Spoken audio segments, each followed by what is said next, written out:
Hello students. तो आज हम लोग स्टार्ट कर रहे हैं ऑक्सी एसिड्स ऑफ क्लोरीन। तो ऑक्सी एसिड्स ऑफ फास्फोरस हम लोगों ने पहले प्रीवियस 2 लेक्चर्स में कर लिए हैं, ठीक है। तो आज हम लोग स्टार्ट कर रहे हैं oxy acids of chlorine. Basically यहाँ पे कोई फुल डेप्थ में नहीं पढ़ाया जा रहा है, यहाँ पे मैं आपको एग्जाम पॉइंट ऑफ व्यू से आपको क्या क्या चीज़ ध्यान रखनी है वो बता रहा हूँ, ठीक है। और जिससे कि आपके सारे मार्क्स आ जाएंगे उतना ही मैं बता रहा हूँ, ठीक है। तो इसलिए परेशान नहीं होना है। तो ऑक्सी एसिड्स ऑफ क्लोरीन से हम लोग स्टार्ट करते हैं। उससे पहले आपको चैनल को सब्सक्राइब कर लेना चाहिए और साथ ही साथ आपको इस वीडियो को लाइक कर देना है। और भी बहुत सारे वीडियोस पड़े हुए तो आप उसे देख सकते हो, ठीक है, फॉर योर ओन कन्वीनियंस, ठीक है।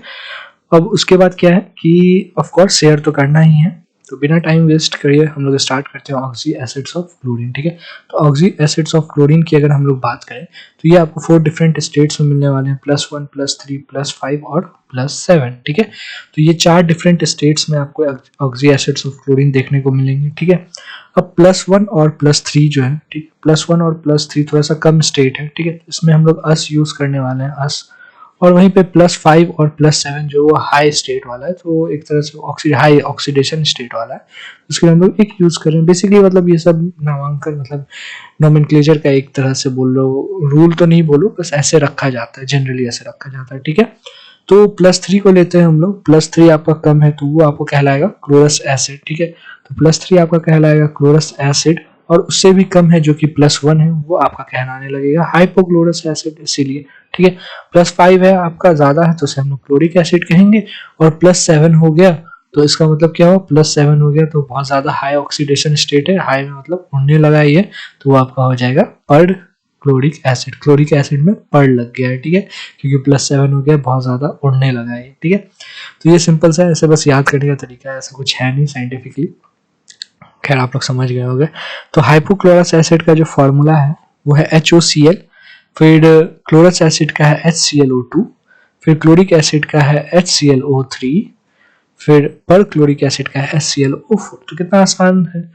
HClO पहला वाला है, हाइपोक्लोरस एसिड का HClO, आप ये भी कह सकते हो HClO, ठीक है। फिर क्लोरस एसिड का HClO2, फिर आपका क्लोरिक एसिड का HClO3, और पर क्लोरिक एसिड का है HClO4। सिंपल एज दैट, मतलब उसमें कोई हाई फाई साइंस लग नहीं रही है, ठीक है। तो ये सिंपल सा स्ट्रक्चर देख लो, ठीक है। वो बीच में आ रहा है आपका H ऐसे है और Cl ऐसे है, ठीक है। फिर यही चीज सेम चलेगा यहाँ पे स्ट्रक्चर में, HOCl ऐसे चलेगा और यहाँ पे Cl के साथ एक एक्स्ट्रा डबल बॉन्ड के साथ O जुड़ जाएगा।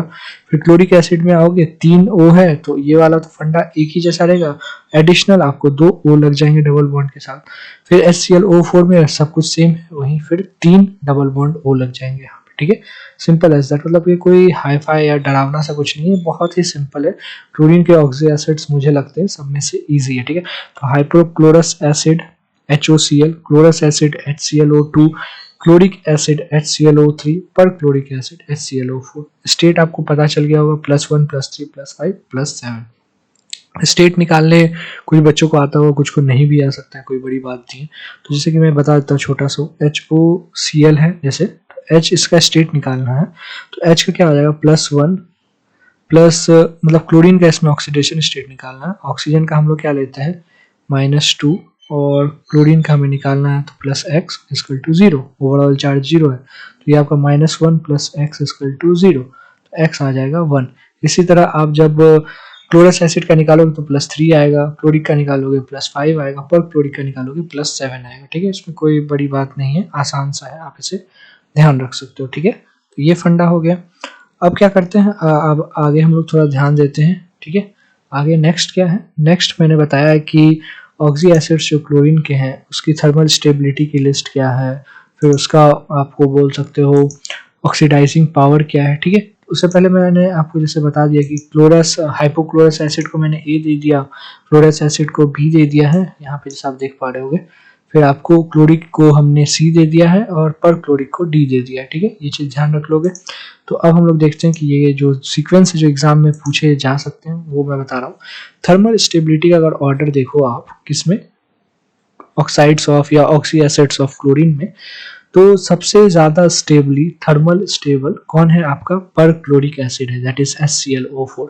उससे कम है आपका chloric acid, that is HClO3, और उससे भी कम है आपका क्लोरस एसिड HClO2, और सबसे कम है hypochlorous acid that is HOCl। ठीक है, तो थर्मल स्टेबिलिटी का ये ऑर्डर हो गया। थोड़ा सा मतलब इसमें आप उतना मत सोचोगे कैसे हुआ नहीं हुआ, ध्यान रख लो थोड़ा। ठीक है, ऑक्सीडाइजिंग पावर है यहाँ पे, थोड़ा सा ट्विस्ट है, ये नॉर्मल से अलग है। क्यों?